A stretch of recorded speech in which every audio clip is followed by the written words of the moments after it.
Today? Well, today is July the 2nd, 1988. And we're sitting in our house in Burnsville. Well, I'm glad that I came here. You know, I supposed to go to Barbara. But then I called her up and say I'm not coming. Right, we just had a nice little supper. Yeah. And we just wanted to have them share and talk about the whole life. Oh, I'm so glad I just came and fixed my garden and my fence. Now the next time you're gonna clean the fence, my house looks like $1 million. Maybe even two. All right, anyway. You just said a minute ago that one of your grandfathers Yeah, was a heavy drinker.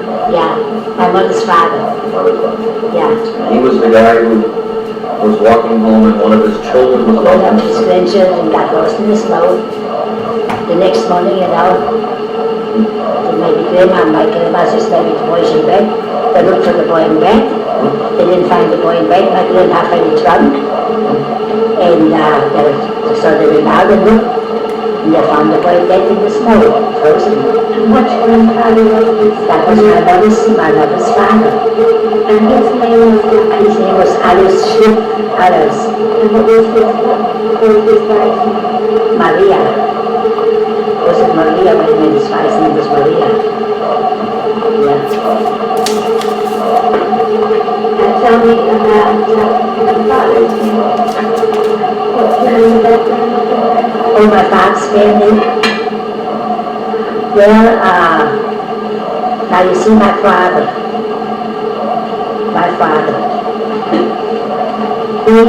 He knew my mother for 6 weeks and they got married. Then 6 weeks, they met in the church. Was he from Ireland too? No, my father was from Elvis Swindon.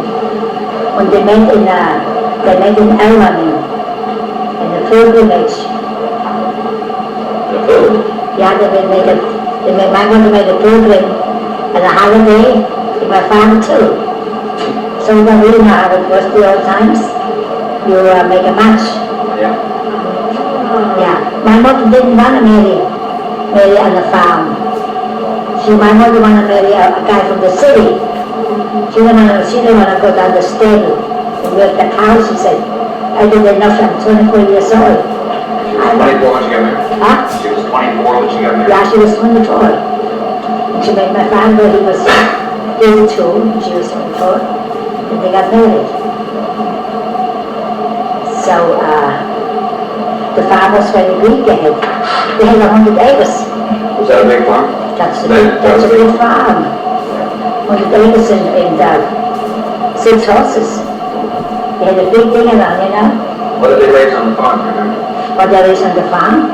Oh, the wheat. Yeah. Wheat and flowers and the vegetable.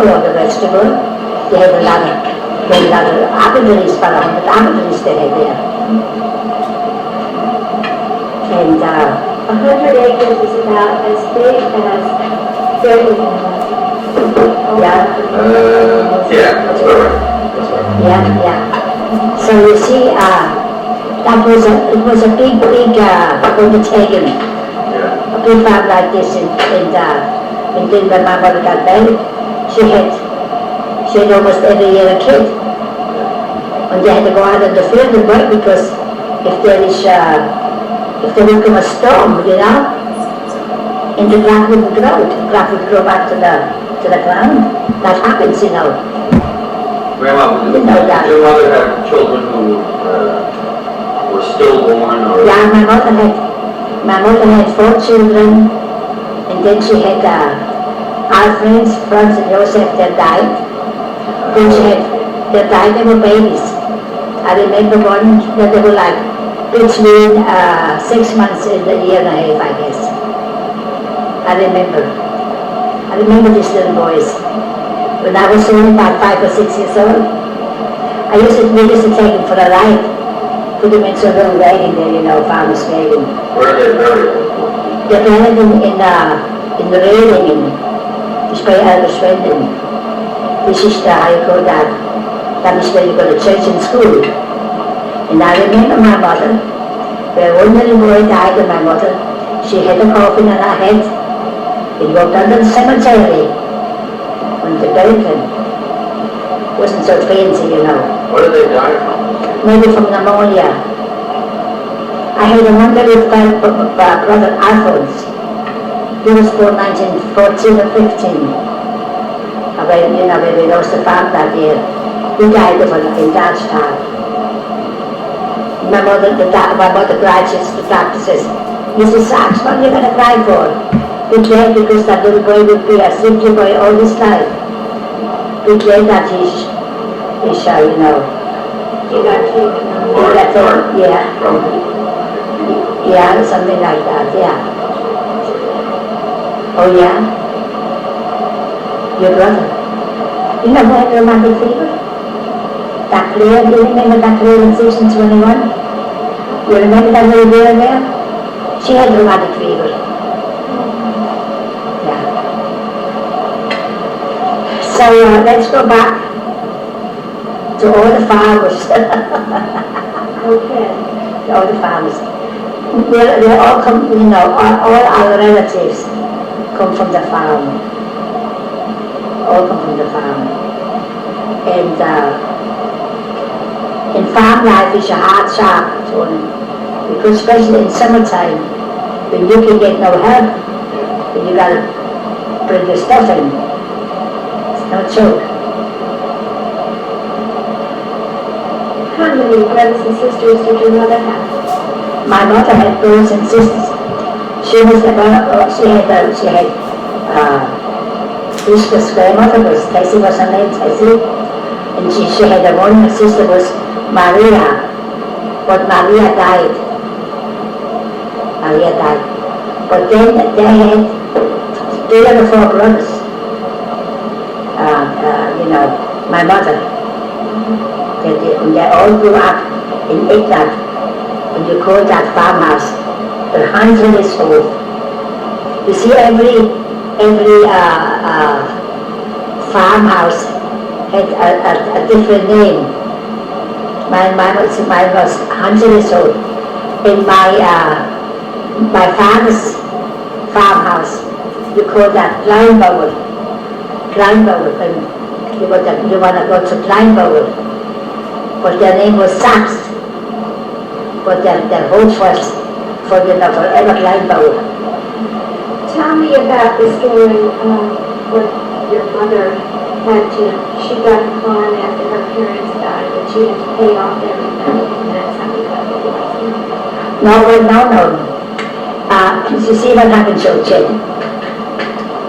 My father had to take that farm over for 21,000 marks. My father. And my mother got only 4,000 marks from her parents. And 1,600 marks was a trousseau. So that's 5,600 marks. But 4,000, my father had no money.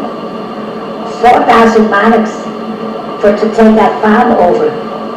It's no money because all the merchandise was all broken down. Like the machinery was all broken down. My mother said there was not even one machine working. They had to go out and get new machinery. And also by science, my father borrowed 1,000 marks from one of his sisters or brothers. I think from the sister, her name was Catherine Geiger was her last name. Catherine was her name, and Geiger was her marriage name, right? So my father didn't sign the name. So they came and said, you owe us 1,000 marks. Maybe it's true or not, I don't know. So my father had to pay that 1,000 marks again. They had to go to the hack and borrow the money. That's what they did. So there was no money, and then every year the farm went down. And that also, it was a place where it rained a lot. Especially that place over there. It rained and then rained. But when it rains, and you take your wheat in, or you cut your wheat down, or your hay, you cannot take it in wet, because wet or rain, it will be fire. It will be fire, in the shire. I don't know how you say it. in the barn. It will get fired. So you see, they have a watchdog, Georgette. You ever knew that? Oh yeah, that will get fired. It works, and only gets fired. So they had to be, so they could nothing take in. So that's all it was. They had to go out and buy the wheat or the food for the cows. Don't forget, they had 20 cows and 6 horses. Imagine, Georgette, to feed that or to milk the cows. A woman has every year a kid.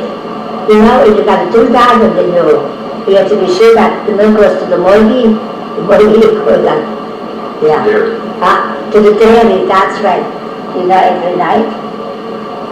Now they got cars and they got things, you know. Today it's different. Today Yeah, do they take it to the dairy on the horse and buggy? Well, I'll tell you something. My mother, she said, when she still was home, they had a wagon, a small wagon, they put 2 or 3 kids in her bed, you know, like the side.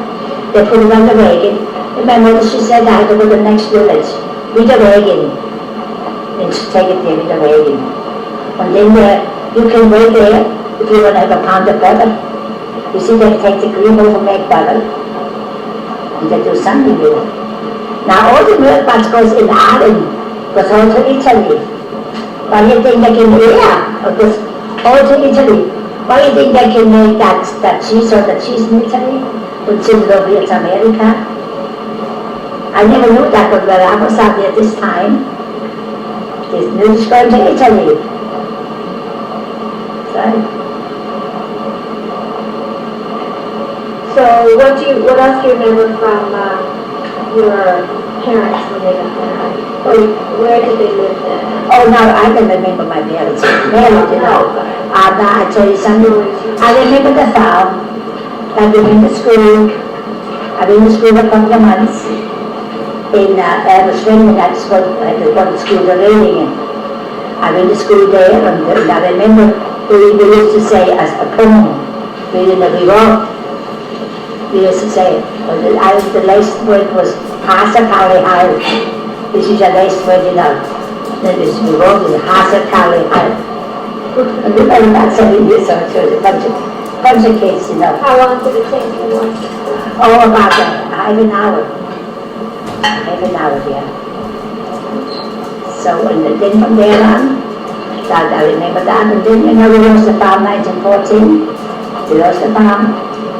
We went on a wagon, we had a little also, the wagon, the Linda's the wagon, you know, somebody. Your father went to war, didn't he? It's about 1914. So you see what happened? Maybe 1950, maybe, I don't know exactly anymore. But 1914, we moved from Elvis Swinton to Laugheim. And when we moved, we had no home, no place to go. We stayed 3 days under that big tree, and there was also a little lake. Did the whole family slept on the tree?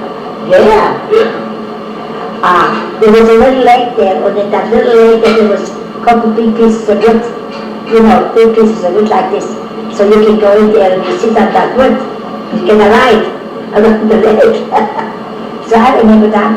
And I also remember in Laugheim, it was summer. And the berries were out, you know, the berries, you don't buy these berries no more. Years ago you could buy them. And I remember there was a white picket fence, and I put my hands in there and I steal a couple of berries. I also remember there was only one room with a little kitchen with a little sink. There was water running in the thing. So my father, I mean, we lived there about 6 weeks, and my father had to go to work to Ireland. He got everything from an apartment in Ireland. Also, other one big room, and with a little kitchen there. The kitchen was right in that big room there, you know. But you had water in the kitchen? Yeah, there was water in the kitchen, but there was water. Because, you know where that was, Georgette? You remember where we buy the knives? Yes. There's a big building on that, right around a big building, you know. This now expensive building. We lived all the way up there. At that time it was a building for the poor. Now it's for the rich. Yeah. And then we moved, we moved from one place to the other, not too long, because we were bad children, nobody wants poor and bad children together. We didn't have no brains, Tony. They had enough brains in us. What year did your father go to war? He must have been about 1915. Because 1914, he still was home because he worked in that factory. And you know how many hours my father worked? 12 hours a day or 6.5 days a week. That's my father worked. What kind of work? You know what he did? He filled up the oxygen tank with sour stuff. Build up the what? The tanks, tanks? Tanks, yeah. Yeah, Oxygen. yeah, with sour stuff. Yeah. He filled that up. And I remember a little incident that happened there. They were, these machines where that makes the oxygen and all that things there. They form something around at the machines there, And that solution is so strong. And it went on my father's shoe. The went through on the hole in the foot. My father couldn't go to work for 6 months. For 6 months, that princess. Maybe 6 months. And my mother was very angry. Because we were small children, no money. You didn't get no relief over there.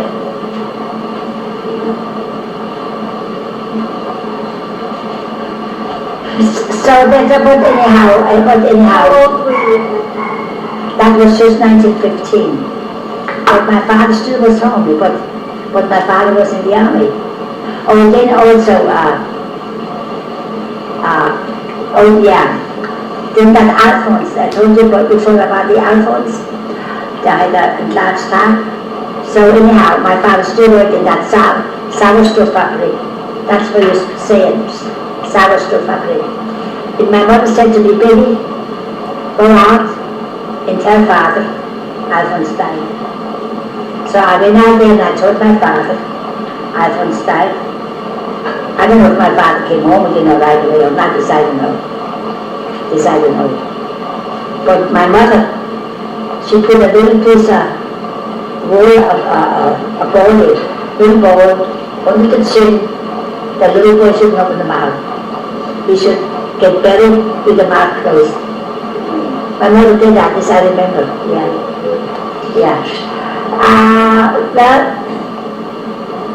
Well, you see, things was very poor, very simple, no education, what I should say, that nobody had a heart anymore.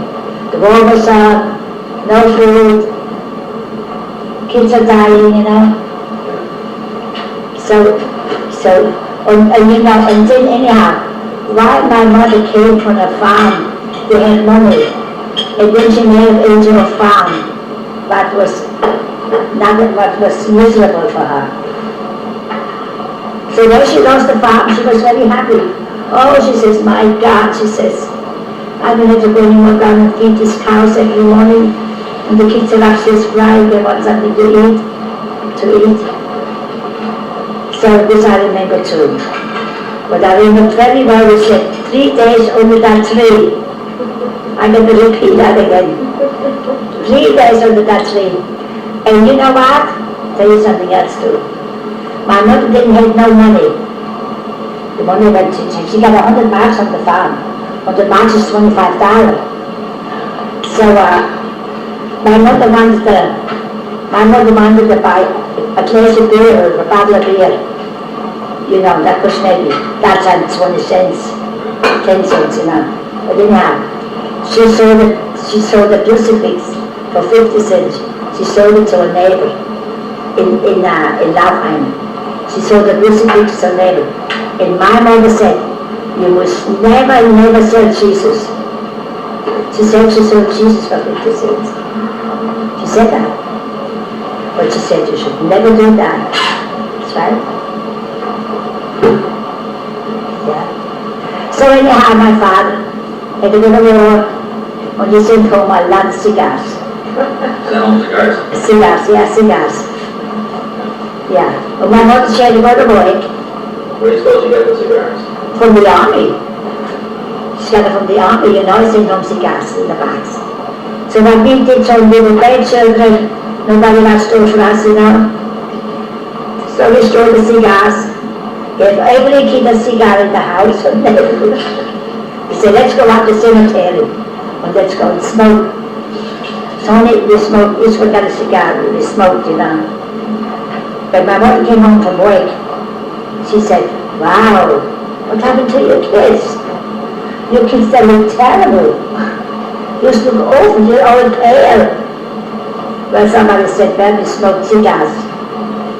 Cigars. So anyhow, my mother, she looked, she seen that, that's a store of cigars. She says, my mother said, okay, now you want to smoke? There's a cigar for you, there's one for you, one for you, one for you. Now you smoke as much as you want. After that, then you finish smoking. You want to smoke no one. So Tony, she made us smoke the cigars. Boy, he got really sick, but he never touched the cigar. That was a good lesson, right? Yeah. Now, when your mother went to work, where did she go to work? Where did she go to work? My mother, she made bullets. Ah. She went to a factory, you know, make bullets. Was the factory in Ireland? In Ireland, yeah. And you were living in Ireland too? Yeah, they were living in Ireland, yeah. And you had to go to work 6 days in the morning, you know. The kids said they were exactly going to school. You know, the kids they were nobody over asthmatic. Oh, my mother, she said, my kids are so good. Yeah, they were good too, you know. That's her spirit. Yeah, she was very proud of me. Yeah, she says, she always says, when you have to make Schlangenberg, some kind of food, or the Apfelspatzer. This is also some kind of food. And I only was a kid, 19 years old. And then she says, Billy, you have to wash the staircase down. I washed it down with a cook pot. With a cook pot, I took the cook pot. I didn't have no other pot, so I used the cook pot. Then in the season behind, they washed the staircase with the cook pot. The kids were having like this. They washed the staircase with the cook pot. You know? Yeah, this is all these little stories I remember as children. Oh well, and then we grew up nice. We were in school 7 years. We were good as smart at school, you know. And after 14. What did you learn in school? What subjects did you take? Which that do you remember in all the grades? Oh, in all the grades? Well, we had very good school in Georgette. We had geography, history, catechism, reading and writing, and arithmetic. That was the most important thing, arithmetic. You have to go and know your arithmetic out of heart. You don't get a pencil and write down the spelling. When you write, you spell it the way you talk. The way these words, you don't have to say how you spell it. For the mother. You don't have to how you spell it. There's not such things. How to spell it. Yeah, did you write on paper? We write on a blackboard. On a little blackboard. A little blackboard, you know, you can write it off. Till in the 4th grade. After that we get paper. But if you don't get a paper just to throw it away like that. There wasn't such things that time. Yeah. And we only had children. We only had, in 7 years, 4 teachers. In the 1st grade we had Father and Kelly. In the 2nd and 3rd grade we had Haber. In the 2nd and the 4th and the 5th we had it was a tour guide in our event. I forgot his name. On the 6th and 7th we had Melmeyer. So we only had 4 teachers in 7 years. It's pretty good that you remember those names. In every year, Georgette, every teacher, how do you think we learn how to sing? Every teacher had to know to play the violin. Well, violin. And then the teacher, he said, you're not, you're this, you're that, you're that, you're that, you're that. And that's the way I had to sing. With a violin. Yeah. Was it, do you remember the name of the school? Was it a Catholic school? I think it was a Catholic old Julie. Old Julie.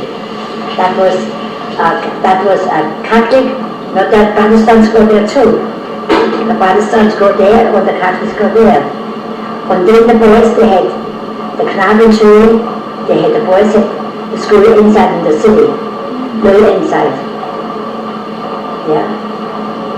Were these the boys from your grade, so your grade was all... No, only girls, only girls. Only girls. There were no boys and girls mixed. Only girls. So you were down only, off the school different, you didn't walk together. only in the war time. There was a one school closed when they had a session in the morning for boys and in the evening for girls, or like this day. Yeah. Yeah. And school was an hour? In Ireland, yeah, in the Gartenstrasse. In the Gartenstrasse was the Knabenschule. Old Schule was on the other side, where you go up to South Handelskirche. Where you go up there was that. And there was a big outside, a big, like a sportplatz, a gym outside. You made exercise out there, you know, in the summertime, or an hour every week, or I don't know, something like that. So what happened to you during the war? Did you want to just work and that's... Oh, during the war? Yeah, well, I'll tell you something. After all that, to Advent died and all that, I had to go to my godmother for the fall. What was her name? Her name was Therese Big, yeah, Big. That was her name. That was Chris's parents. That's right. That was right. So you see, I had to go and take the cows out after school, 4 o'clock, to the field, that they should eat their grass. And I had to do that in fall. So one day, my mother came, and she saw me the way I looked. I know myself how I looked. I looked like a scarecrow, you know, going up the mountains. I'll tell you how I looked. I had a very old coat on, a jacket for my grandfather, for my godfather. And I had an umbrella, because it was raining, more like every day. And then there was sometimes a couple that had also apple trees they had here growing there, you know. There was sometimes a couple of apples up there. And I took a stick, you know, I'd push them down and I'd eat them. So now my mother, she came and she said me, oh, she says, my goodness, she says, what they're doing to you, Betty? No shoes, no shoes. That old coat and that big umbrella, still just shivering. And I had to run over there because sometimes the cows, they were on the other side. On the other side was there was a bear running that you call that bear couple. That's the couple. It's running through the whole, all the way up to Ireland, or from Ireland down. So my mother, she said, Billy, go next Sunday to church. This time I'll pick you up. So that wasn't a long time. Maybe I was in the second or third grade. See? When I had to go to school, and that's meant, you know where that Gerhard's sister lives?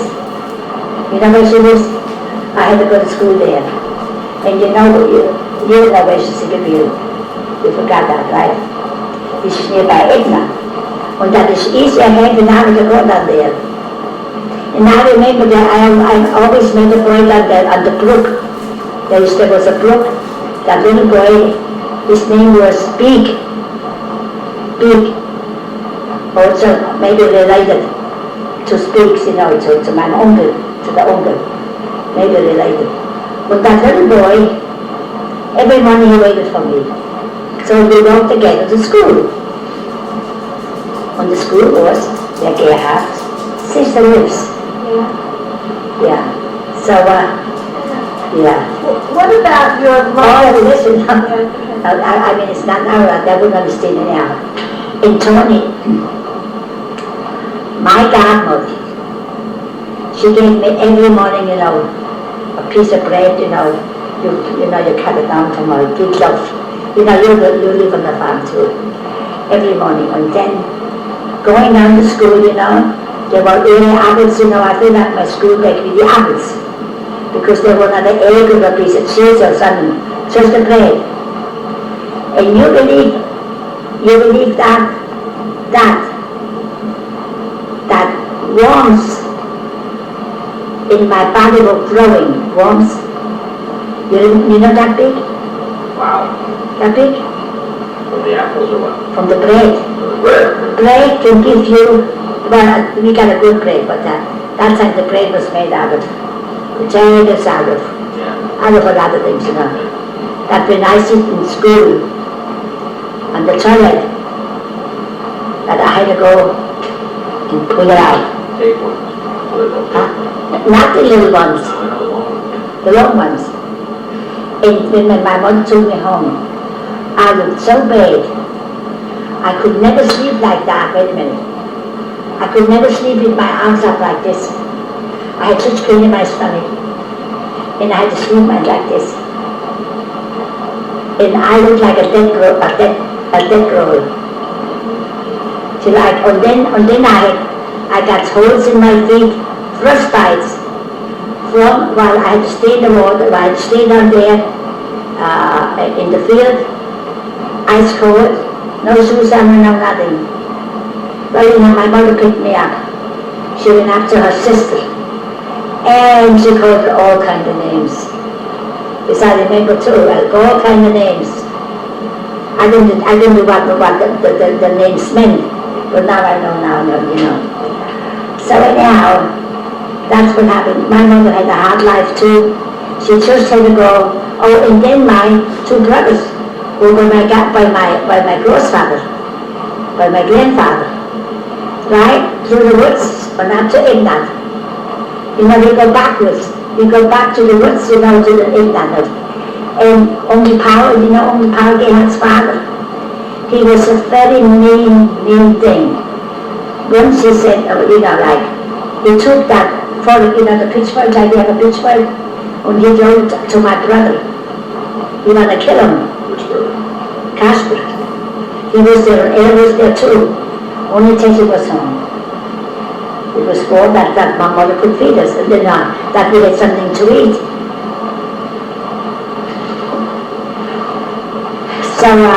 So I remember all these stories. And I remember Tony, now this I forgot. So I took the apples down from the tree, right? We went to school. In the bread I throw in the garden, on the street. When she found the bread, and Tony, when I came home, I'll tell you something, the beating she gave me, she threw me on the floor. She stepped over me like that, on my body, my own dying body. She stepped on me, yeah. She was, well, Just wasted bread. yeah, because I wasted that bread. But you see, Tony, she had a very hard life with her husband. She had 8 children too. Yeah, she had a very hard life with her children, with her husband. Her husband, I was there. Her husband, when Talking about your father? Huh? You're talking about... No, Oh, this is the uncle, okay. I'm talking about Christa's grandfather. You know, the Christa's father was about 5 years old. When I was 8, I'm in the 2nd grade in Ashman. We were sitting on the table having maybe more like you eat in the night, hot milk and bread. They boil the milk, they cut the slices of bread, put it in a dish, and then make a soup, and that's what you eat. Right? All of a sudden that rain fall down. It's a kerosene rain. But it was summertime. We were just looking at the window, we're looking.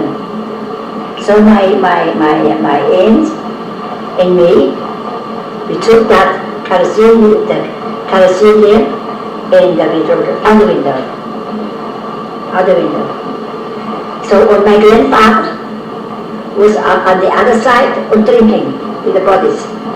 Not my grandfather, my uncle, my mother's brother's husband. So anyhow, on the second time, he made a fire in the farm, in the haystack. You see, that's why, you see, they can find out if it comes from the things, from the hay, or it comes, you know. So what happened? He tended the fire very carefully. He went to the farmhouse. He went over there drinking, and the fire going. The whole farm burned down. Then he had to go to jail. Then he had to go to jail. But he was not too long in jail, Tony. So when he came out, then nobody wanted to hire him, you know. And then they lost the farm. They couldn't go back to the farm no more. I think the children got all separated. They went like, I would say here, an orphanage house. They went to an orphanage house. And all got separated.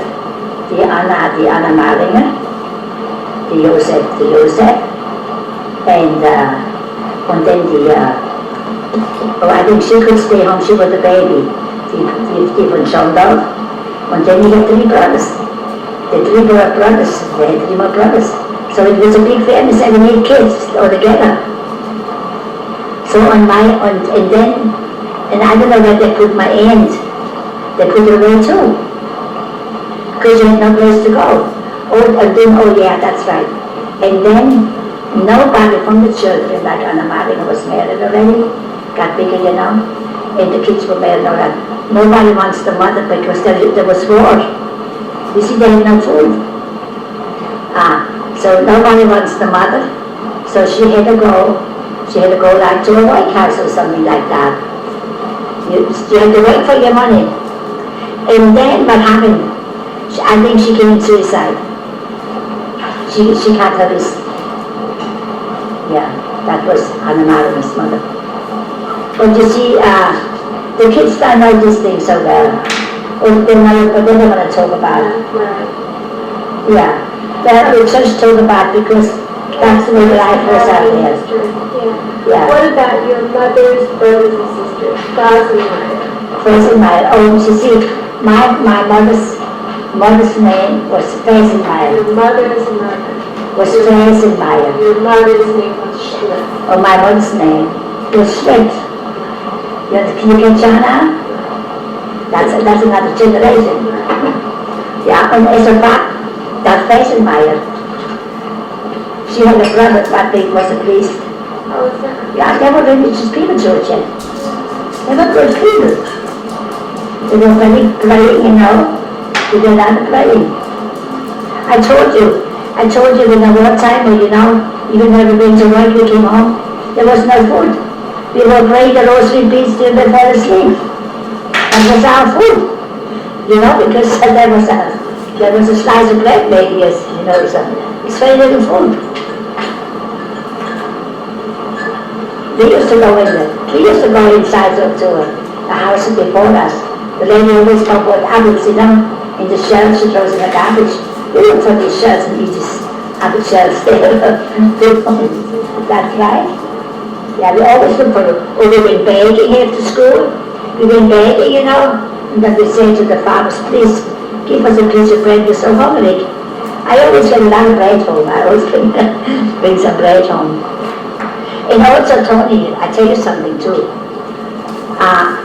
You know, sometimes I miss the train. And you know, you have to sleep in the train station. And at that time already, 1922, 20, 26, 16, 14, that time already was bad people, homosexuals. Yeah, I remember the Casper on the alleys, they missed the train.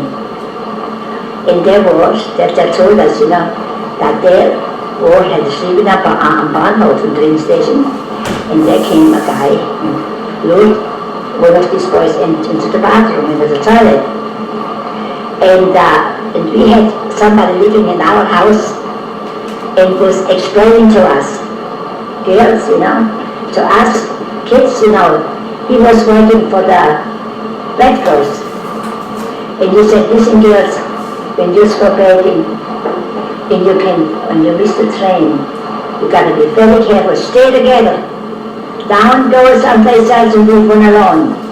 Because what's going on, and he explained to us, that means the bad boys, the bad, Now my mother would be afraid to tell us these things.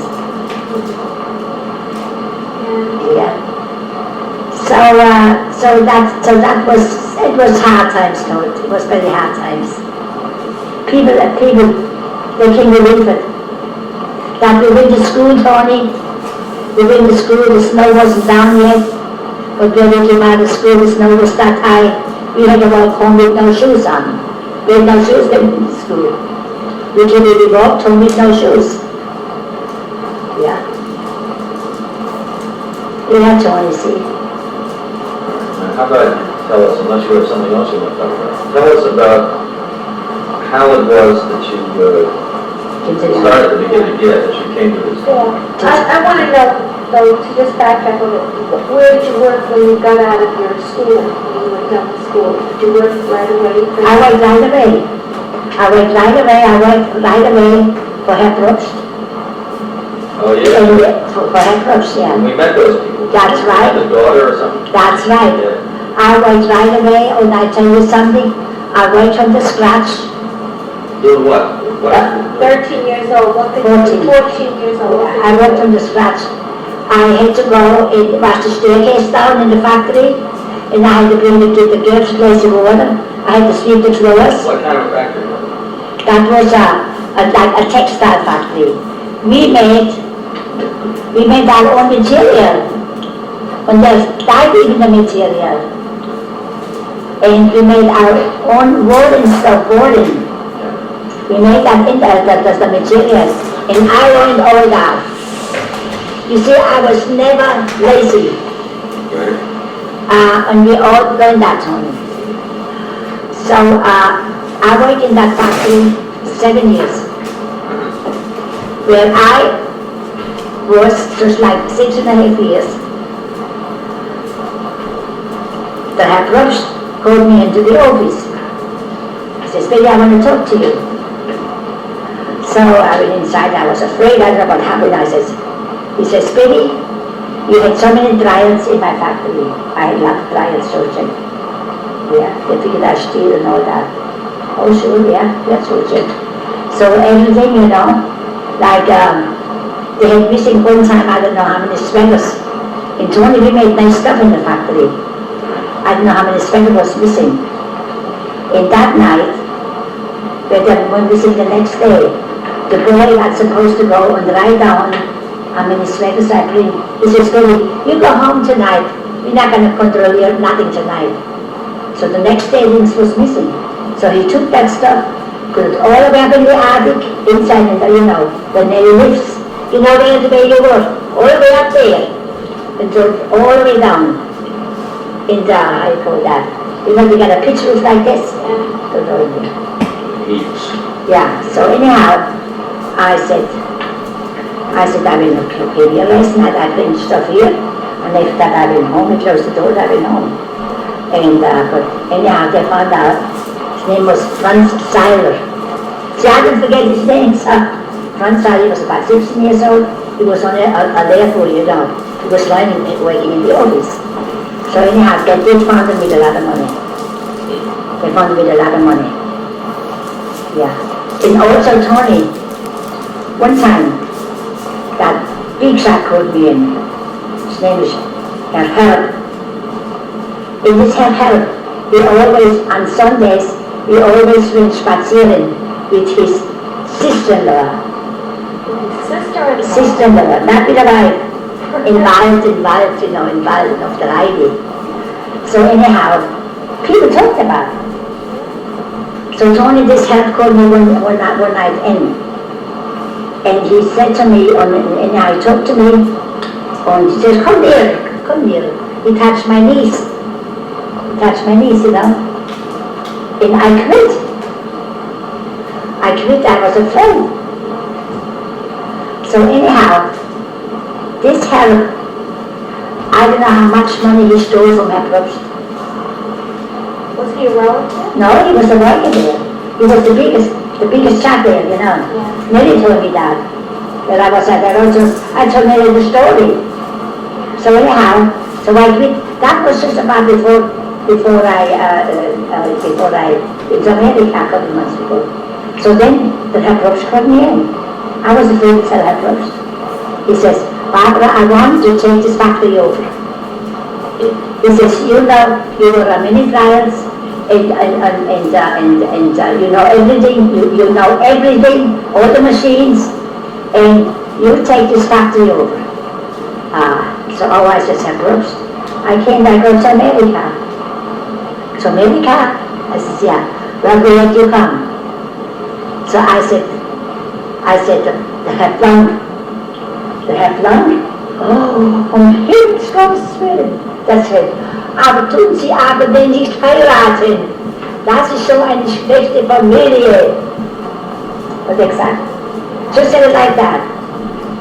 God in heaven help us. That's a terrible thing. But don't ever gonna don't get married to that family. No, I says no, Hebrews.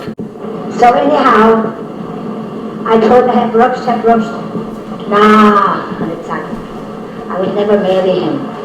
Because he was engaged in Germany, so a girl, he had a lot of girlfriends here. And the boys, you know, from my club in Germany, they told me better stay away from that guy there. Down. So as soon as the first day I came over, I told him, he wanted to go on the wrestle with me, he wanted to go to bed with me. And then we had a big fight, you know, fighting like this. And I got my job. In Riverside Ranches for 2 weeks. Then I got a job in Flushing. I paid him my fare, $165. And he came out and told me he's gonna send me back home to Germany. And I was Why? Because you would go to bed with him? well, because he said I wrote a letter out of Germany, but I never did. A letter, you know, about him. I never did. So, What did your mother think? I mean, your father had already died. When did your father die? my father died, I was 17 years old. My father died in May 13, when I was in May 1917. My father died that year. And how did he die? He had a cancer. And he was home from the war? He was home from the war sick. He was sick. He was always sick, Georgette. He had a stomach cancer.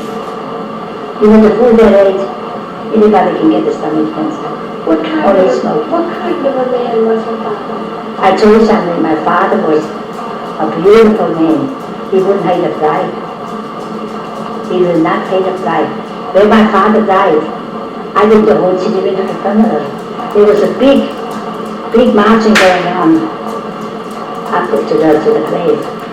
Because they had the cemetery, the house in the cemetery. When the people just was everybody What killed. did he look like? I think my father was, well, I mean, I would pick him out today if I would see him. Dark hair, dark eyes? No, he was light. He was light like Casper. Yeah, he was light like Casper. Yeah, it is Luba. Mustache. He Was he tall like that? was tall. He was a tall man, yeah. Taller than Dottie? Oh, something like that. I remember that. Yeah. Was your mother tall too?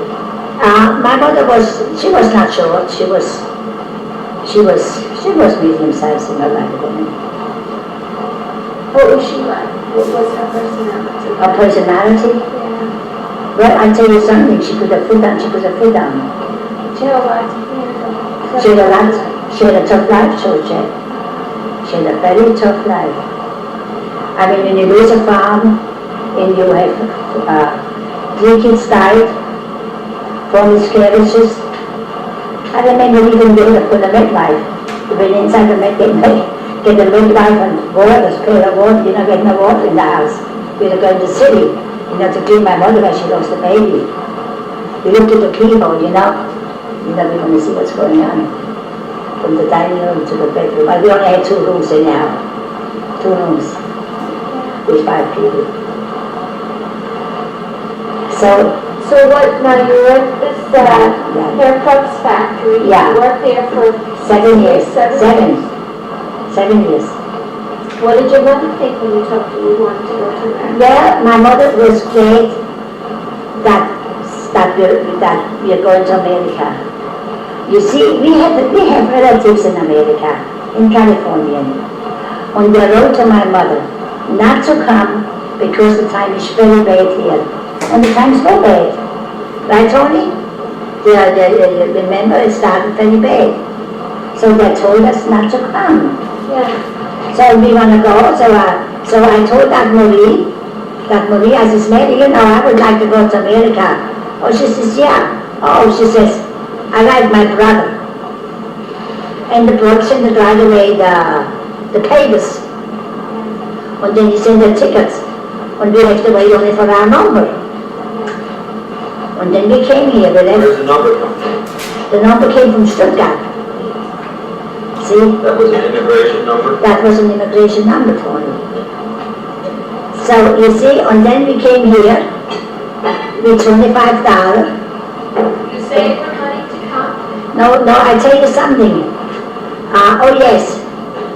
My mother said to me, Betty, now, while you go to America, you can keep your money so much. Because every week, when you're 21, then you can pay room and board. But when you're not 21, you have to bring your pay home the way your boss gives it to you. So that's what happens. So I saved $25, and then I prepared my suitcase from Sunday to Monday or Tuesday. I left Tuesday, I think, Monday or Tuesday. I left, and I remember I was fixing my stockings the whole night with the holes. Like, I don't think I had a decent pair of stockings. They all had holes, windows, right? So then I came here. So anyhow, in that day, I left. My grandfather got buried. So my mother had to leave the house at 6 o'clock in the morning and had to go to the funeral by her grandpa, or her father, who was my grandfather. You see, there was not a kiss. There was nothing. It was just like, I don't know. Go to Dubai. Good luck. You never saw your mother again? And I never saw my mother again. Yeah. So when I came over here, I landed on 121st Street. Did you go to Ellis Island? No, I didn't went to any island. Why not? I didn't have, that time we didn't have to go. I thought everybody had to go to Ellis. Oh, not that time anymore, I think. 1929 or 28. Yeah, because they waited for us on the boat. This Joseph waited on a boy from my club. How old were you then? Huh? How old were you? 21. Yeah. And this Joseph waited, you know, because his sister was with me too. Where did the boat leave from here? From Hamburg. How did you get there? By train. From Yes. Stuttgart? But from Aalen. Right from Island to So yeah, to Hamburg. That was a big trip going up there. It was a very big trip going up there. Maybe it took almost 2 days, day and a half. And then did you have to stay in Hamburg? Or I think you on the boat? No, I think that, you know, I came from Hamburg, with the boat Hamburg. But that took us over about 2 weeks. Yeah, but when you got to Hamburg, Yeah. the train, Yeah. you were off the train. That girl said, Did you have to wait a couple of days? Or No. Then they had to go to Cuxhaven, and from Cuxhaven, we got the boat over here, Right away. right away. And how long was the trip? The trip I think was about 2 weeks, because I left the 28th November. out there and I came up here on the 10th December. See? How was the trip? Was it stormy? Oh, it was stormy, Georgette. It wasn't a friend, you know. It was stormy, the water came in all the way up to deck there, you know. It was sick like a dog. You remember the time we went over there? It wasn't bad. It was wonderful. Oh, you remember when we went to Anagata in Italy? Right. Wow, we thought we were all dying that out there. You were sick. Oh, we were sick at that time. So Grandma, when you got here, did you write your mother? Oh, sure, I wrote my Did mother. she write your letters back? Yeah. Did you save any of those letters? No, I shouldn't. You don't I have any should. of those letters? I should have thrown everything away. That was, I should, yeah. Now, when you have a job, it keeps this. That's story now. So Tony, now look, listen. I was here in this country 1 year. I was afraid of that guy.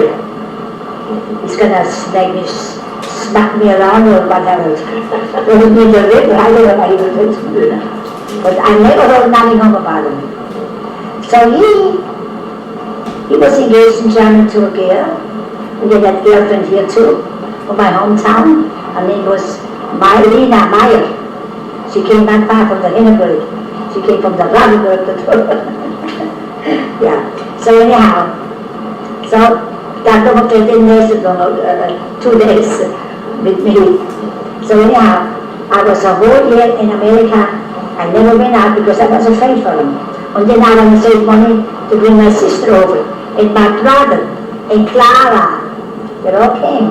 They all came in a couple months' time. So you saved money and sent them money to come? Yeah.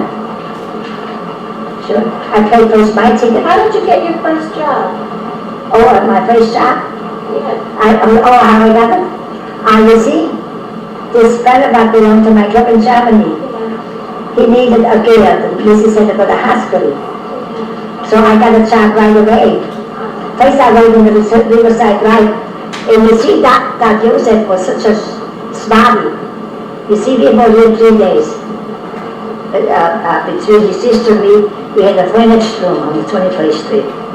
And there were a couple of boys from my hometown living there too. In the same room? No, same building. And they were respectable boys, nice boys, you know. So they're all around me. She says, better be careful for this guy, you know. And I was very careful. So anyhow, his sister was with me too that time, because she came with me. So anyhow, he did. He got a job in the newspaper to put to his sister, right? He went downstairs, got a taxi, and said to the taxi driver, you take this girl to that address, she's gonna work there. But there were Jewish people, and they could speak English, and then you speak German, you know. Happens to me too. So what happened? I was alone upstairs, and then when he came upstairs, he thought I was stupid, you know, but I wasn't stupid, even if my mother didn't tell me nothing. You know. So anyhow, then you called a taxi for me. I take this girl there to that place there. But I can understand Tony. The next day, a police came to my house. You know, from the Corbins line? But how do I know my address? Oh, you know what? I bet you they called out that these Jewish people. I have a girl from Germany here. You know? You understand? Well, I couldn't, now it's from Corbins line, right? On that time, the Corbins line was very strong with all the immigrants that came from Europe. You understand? So the police came to it. I couldn't understand. So anyhow, so that job was finished in 2 weeks' time, Georgette. So that Eugene said, Billy, my sister needs a girl. Now you work with my sister in Flushing. So that job was on Riverside Drive? That wasn't Riverside Drive, that one there, yeah. Riverside Drive. The Jewish people? Jewish people, yeah. I remember that was a Christmas tree, and I remember they made baked potatoes, you know, because I didn't know how to make the baked potatoes. They were leaving the skin. I said to myself, gee, there is the skin on the baked potatoes. That was the custom. We don't do that in Germany. Yeah. But then I think they gave me a little present too. Maybe candies or something, a pair of gloves or something. But they gave me a present. So anyhow, I left after 2 weeks there because Emily needed a girl, because we had 4 children there. So I worked there for 2 months. And then my Mrs. Wainbrand, she says to me, Billy, she came home from the hospital, you know. She says, Billy, I hate to tell you that I got a job for you. But I cannot tell the girl that she should leave because she came before you. But you leave to me, I like you much better. You do my sewing, you do they're sewing and everything for her, you know. So now I had to go to the other girl, to Mrs. Norman. The man was German, very nice guy. My Mrs. was Irish. Also very nice, very nice. So anyhow, so I worked there for 2 years. I worked there for 2 years. And This is in Flushing? in Flushing, yeah. I went home to 56th Street. Yeah. Down the park, there's a park down there, you know. The park is still there. Yeah. When I go to Flushing and I said that's the park I used to go ice skating with the children. The 2 children. They were nice, you know. How old were the children? They were all, the little boy only was, the little girl was only a couple of months old when I took the shot, and the boy was 5 years old. Yeah, really, Billy, he was a cute little guy. Very cute. So I worked there 2 years.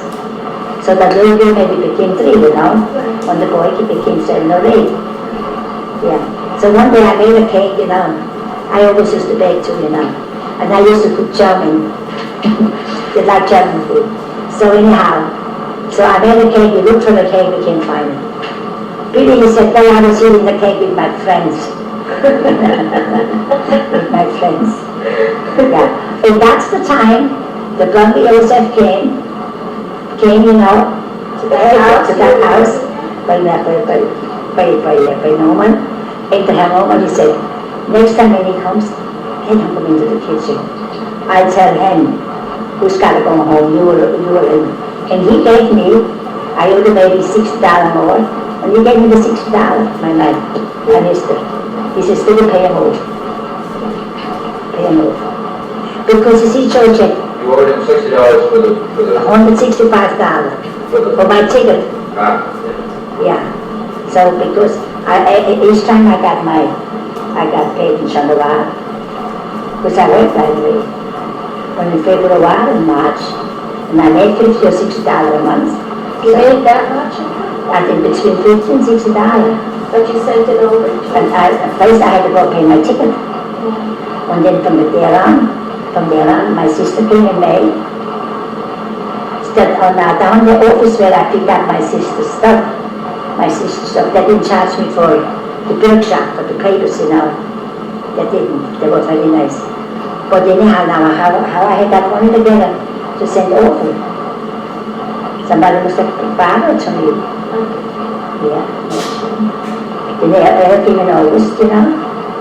And we all found out it's right. Oh, right away, Georgia. Right away. Clara came and that Clara. The no girls want to come from my hometown, but then it closed the immigration. It closed that, yeah.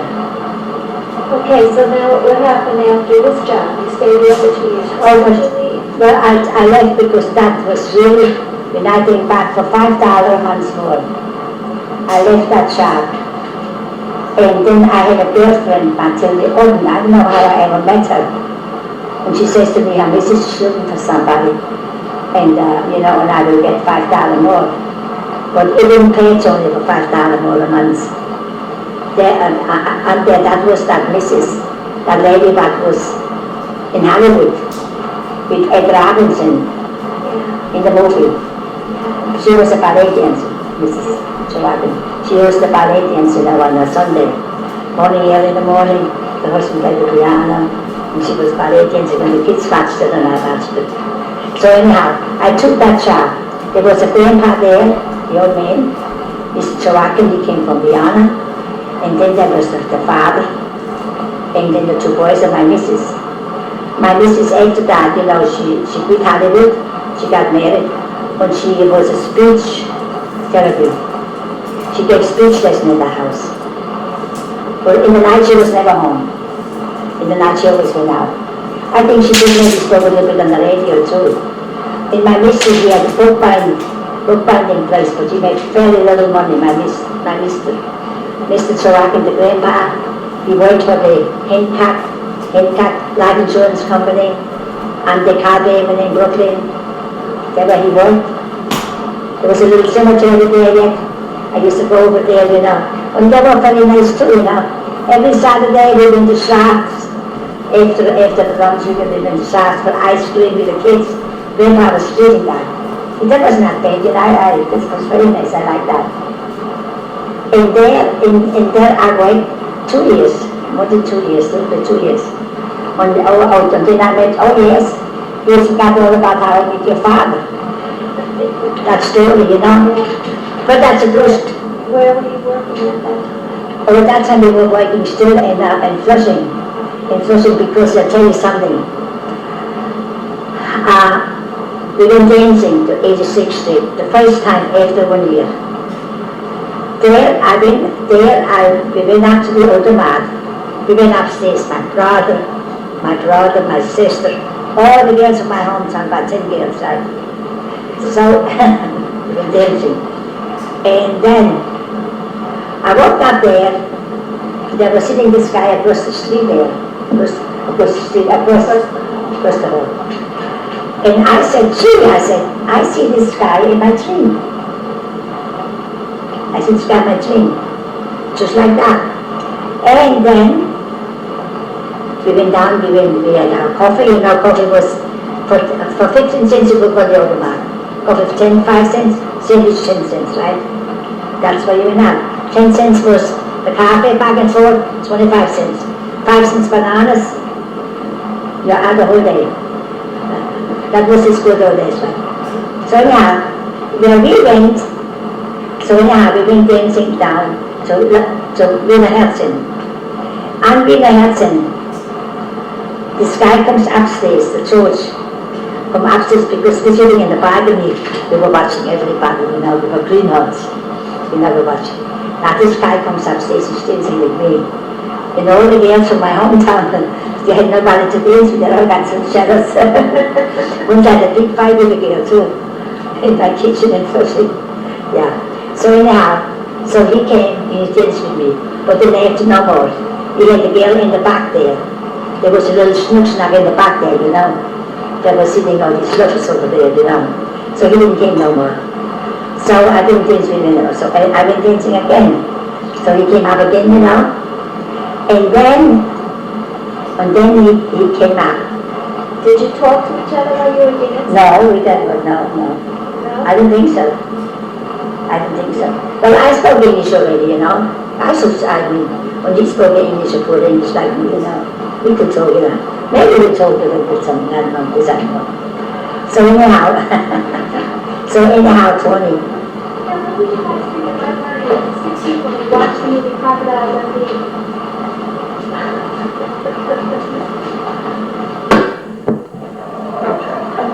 And we're going to talk about at the place where we saw Dante, and he came back another time. And so anyhow, we had no place to go on Sundays.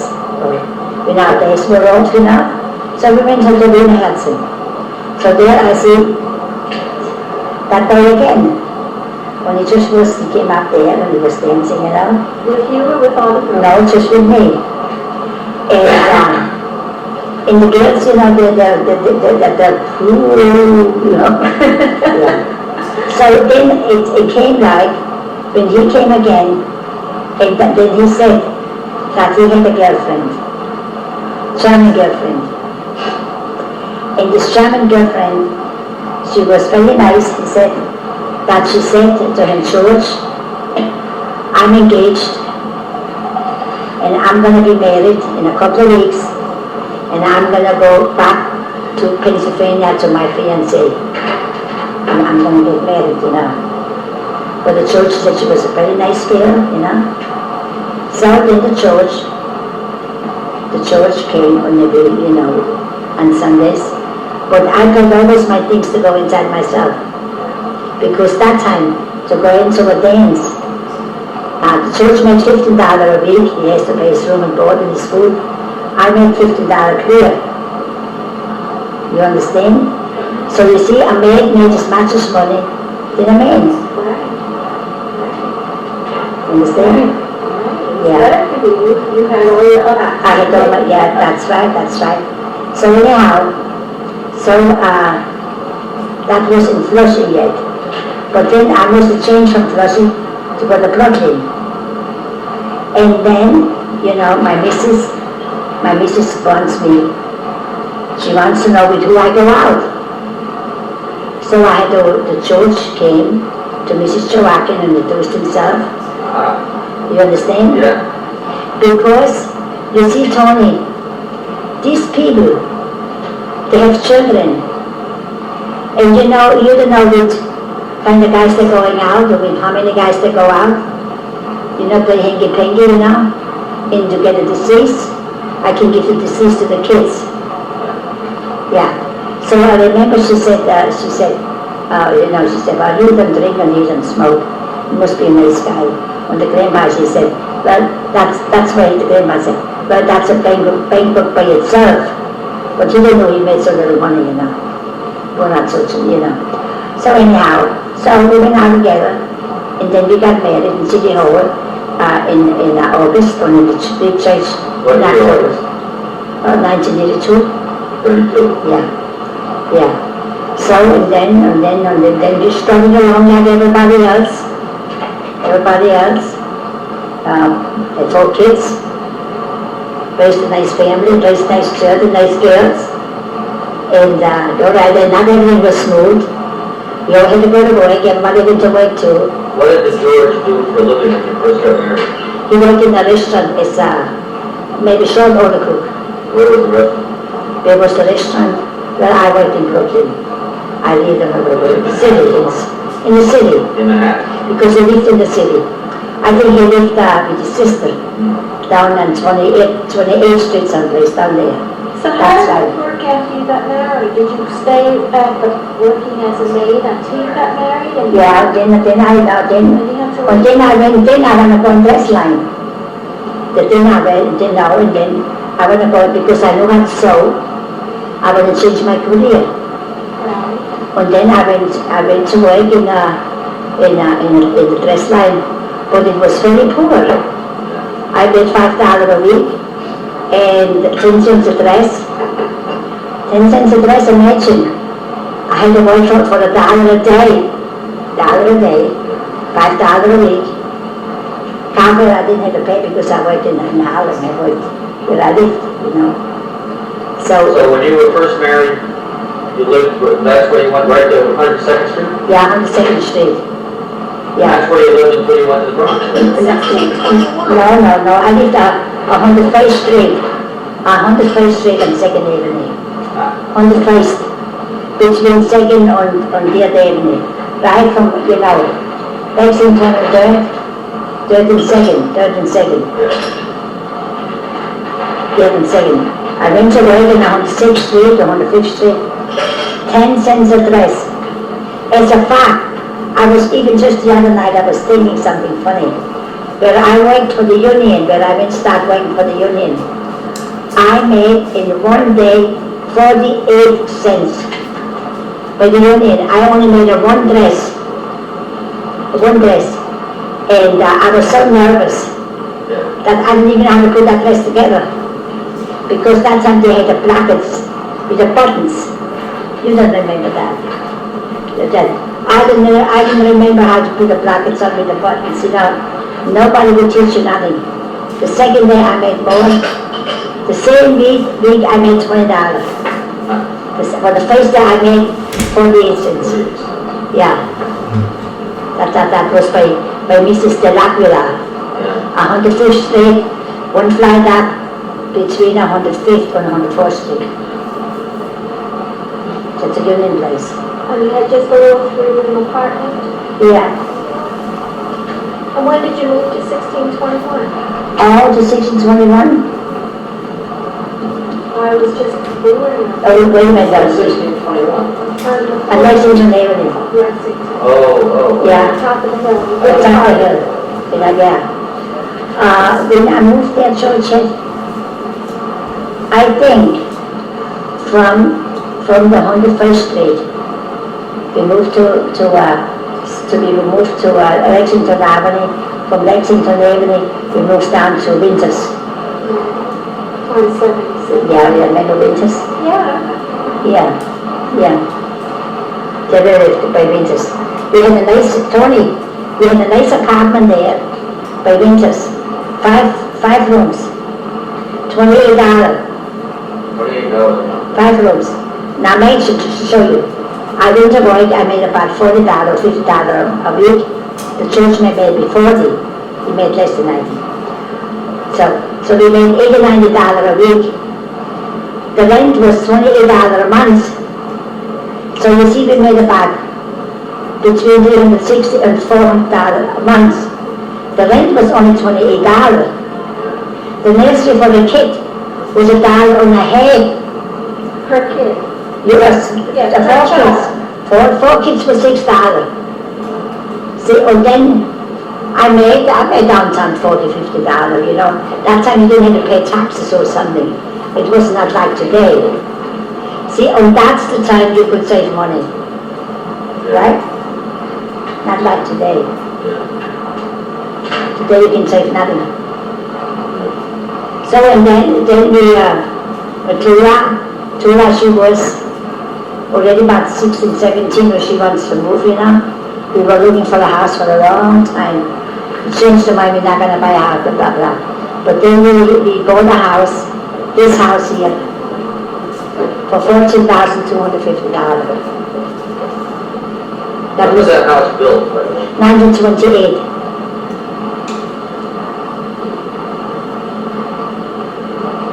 Tell me the about the church? wedding. I want to know. Oh, about my wedding? Yeah. Okay. I know it was in the Greek church. It was in the You had Greek a church. lovely dress. Where did you buy your dress? About lines was $12. 14th Street? On 14th Street, yeah. Lines on the square? And that's a square, yeah. Yeah, the church we had it in the house, in the apartment and on You had a reception in the apartment? yeah.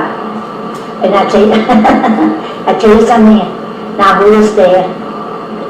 Georgiadis, and Marta, Mr. Sachs, Masmaro, and Mr. Sachs was there. And I tell you something, my gifts, and all like that now. Al was there. I was there, and my missus was there, my Mrs. Georgette was there. She Yeah. gave me $80 for a wedding present. 2 weeks ago. Yeah, that's $80, yeah, she gave me. And for we had a dinner there, you know, I don't know, we cooked it, I cooked it, this I don't know. But anyhow, for presents we got, Mr. Sachs, he came over and sold the fish, you know, fish. He made it himself in the barrels, you know.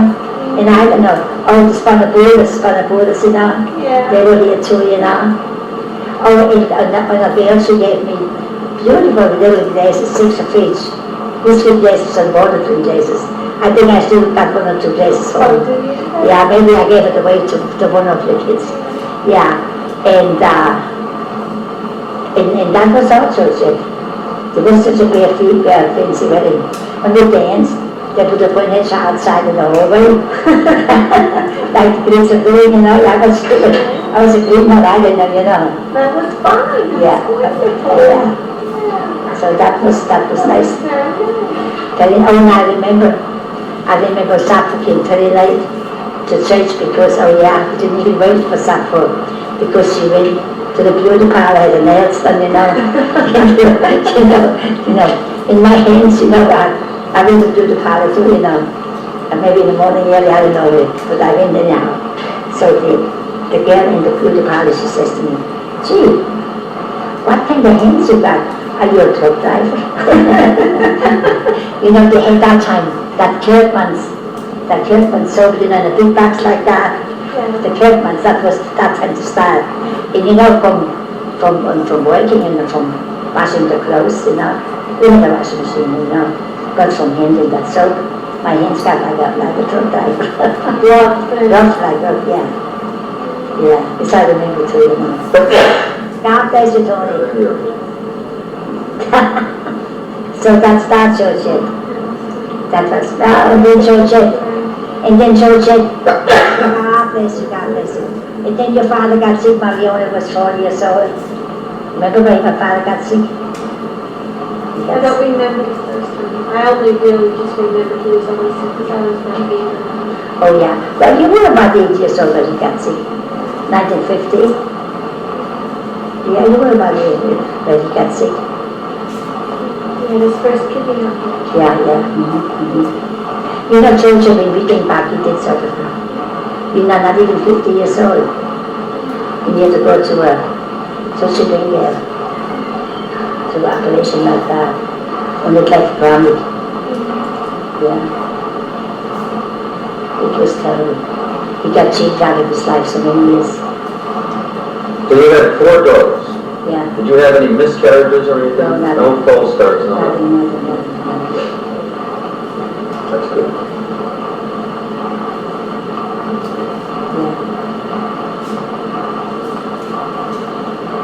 Did you hope and did Daddy hope to have a son? Or did you hope to have a son? But I'll tell you something, I'll be honest with you. There was that sister Caritas, you know. There was one little boy in the nursery. He had no parents. And you know, she came over and she told me, Mrs. Georgiadis, why don't you take that little kid? These are such good parents to your children. Well, each feed 4, that is 5. I'm sorry I didn't take that kid. But your father said, well, I got to feed somebody else's kid. Who made us to feed it. Yeah, I would like to have a little boy, Georgette. It would be nice. I would have a Mr. Georgiadis. Mr. Georgiadis. Yeah. So here I am now. So what did you think? Tell me, you saved all your money, you were looking for a house, you finally saw this house in Bronx. Oh, when I saw this house, I said, that's the house I like. That was the nicest house. And when we walked into that Mr. Gonzalez, he said, I want yours to have that house. That house was to sell for 2 years. Nobody bought that house. They wanted $16,000. He went down to $14,250. Did you pay cash for it? Yeah. You did? You bought it outright, huh? Last day my father couldn't afford it. Oh, yeah. Didn't even try. I tried, that's right. Did you try? Did you? They wanted only $250 to borrow $2,500 from the bank. They wanted just to investigate, and you wouldn't get it. Because that time, the kids down town, the wife downtown, to get a mortgage, and they told George, the $50 a month, a week, you make, with 4 kids to support, you want a mortgage, go home. That's what So it is. you had somebody in the We borrowed from Tante. We borrowed from Tante the $2,250, and we borrowed it from around St. Patty's Day, and I paid it back on Christmas. The $2,500. Tula still was with us. She gave all the money in Tula. She gave all the money in on the island, the money I saved. Your father was working that time. He was in and out of He was in and out. That's right, yeah. Yeah. But I have a book. I still got a book. So have you Yeah. So look for it. You know, my book, you know how much money I collected. I asked you. In Tony, I sent all my kids to Catholic school in high school. Yeah. Today you can't do that anymore. Even if the husband works, it's so expensive. Imagine, Georgia, $5 a month I had to pay for 2 lights in James the Baptist. And you remember that Chris, he gave me the $5. Father Spanner. Remember I didn't ever heard that story. Yeah, the Father Spanner, yeah. Tula placed the things on the priest knew I was very poor. Father Spanner said, give us the $5. I give the first $5 to pay to school. Yeah. Also, I baptized the kid from Marcellini, I baptized the one kid when I gave the priest $3. The priest came the next day and he says, Mrs. Georgiadis, you don't have to do that. You can use that money for your kids. He gave me $3 back. Yeah. See? Then when you're poor. Yeah. I told a story the other night in church about the time you had to go and ask them.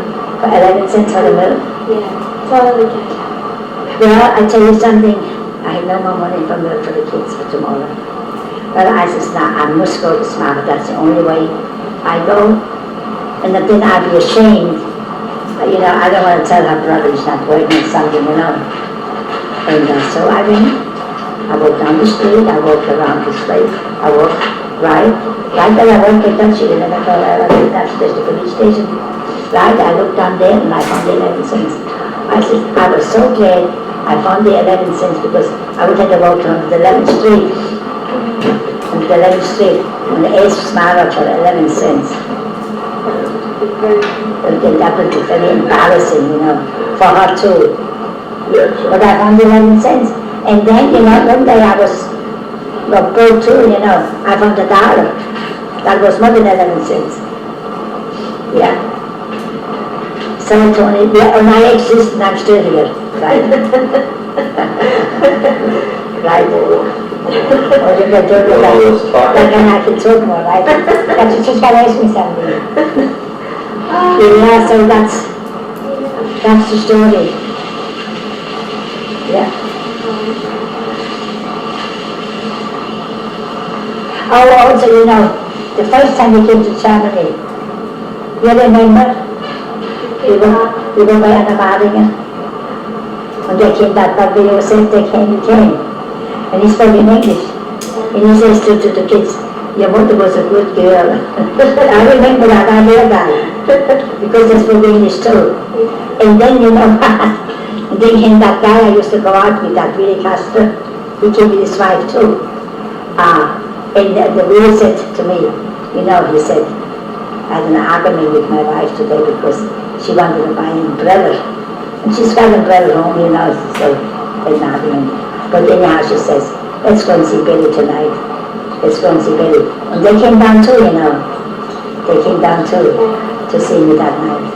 Tell us about your friendship with Gordon Cashman. That's all. That was nice. That was a nice friendship for me. That was really nice. I don't know this. That was, oh yeah, I know this guy, you know. You see, he came also from a very place of family. His father had a factory, a cigar factory. And I think there was an explosion when his mother died. That's why he had no mother. But he had a sister. So anyhow, this Willie Castor, how I met him. You maybe meet him chin with a tongue for him, you know. But he also was a sick boy. He had a heart murmur or something like this, the way you said before, you know. But you know what? We became such good friends. We became really good friends, honest friends. So, you know, when he was on a motorcycle, and when he came with a motorcycle, you know, I always said, why don't you give these girls a ride, you know, give them a ride, you know? And we were going to wait here, you know. And he gave these girls a ride. And they got really a kick out of it, like Heimer Yossi, I don't know if you know Heimer Yossi. You know, and I really don't know what to say, but it was just like this, that God sent me this boy as a friend. And you know, one thing too, that you know, they couldn't believe I know a boy so many years when there were no sex involved. You see, I think while there were no sex involved, the friendship was different. Now, he was not Catholic. He was not Catholic. He was not Catholic and I couldn't marry, You couldn't marry what? in German, no. For your own self or for your family or what? For my mother wouldn't let me. Yeah. Well, you see what happened, Georgette. They never spoke about marriage. We were too young. We were 21 years old, we were too young. We were having talk about marriage. We just go to a movie on a Sunday. I've been having arguments 6 months before he kissed me. I didn't see him too many times, Georgette. Yeah. But we kept the friendship till he died. Did he come to America too? No, he didn't come to America. No, he didn't. And, Did he marry somebody? huh? He married somebody? Oh yeah, Maria Castro. He married her. She's the wife just died now. Yeah. Yeah, when you died, the same year your father died. I've been to Germany after your father died, remember? Yeah. And I went to visit him. And he was very sick. He was very sick. And I remember even what he got for supper. He got strawberries with milk, on a piece of bread. So that's what that's what they do. That people could all sit down and give the guy good chicken soup or something. Well, they were not poor because he had a good rate. You see, he was like, he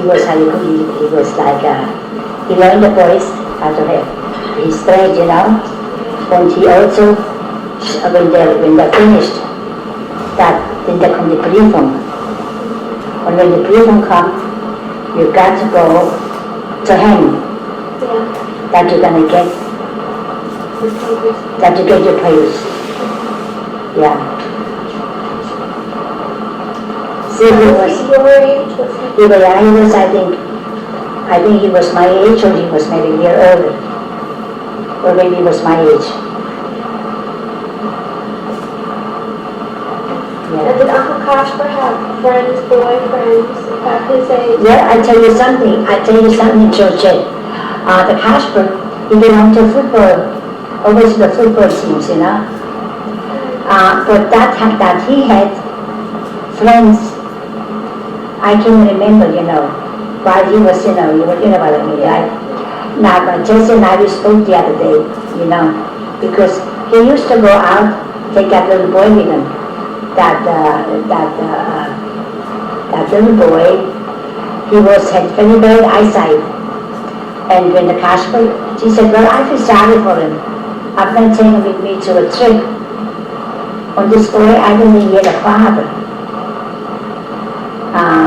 So anyhow, but if there were, if there was something going on, I don't believe it, because it would be, they would arrest him or something.